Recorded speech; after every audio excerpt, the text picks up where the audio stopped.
మీ దినాల్లో మీకు అప్పగించిన పని ఏం చేయాలి? జకరియా కోసం ఉంటుంది, అతను సేవ చేయ దినములు పూర్తయిన తర్వాత తన ఇంటికి తిరిగి వెళ్ళాడు అని రాయబడి ఉంటుంది లూకాసు వార్త.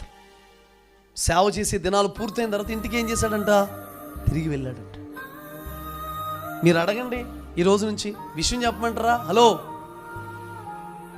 జట్టి అయినవాడు అంటే సైనికుడు అంట నియమం ప్రకారం ఏం చేయాలి?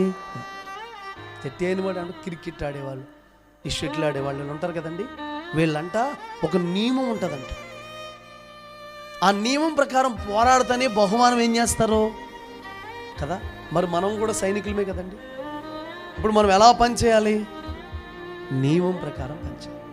ఒక ప్లాన్ ఉండాలి, ఒక చిత్తం ఉండాలి. గాలికి ప్రయాసపడినట్టు ప్రయాసపడితే ఉపయోగం ఉండదు. నువ్వు పనిచేసేదానికి దేవుని దగ్గర ఖచ్చితంగా ప్రతిఫలం ఉంటుంది, జీతం ఉంటుంది, బహుమానం ఉంటుంది, కిరీటం ఉంటుంది. అది గుర్తుపెట్టుకుని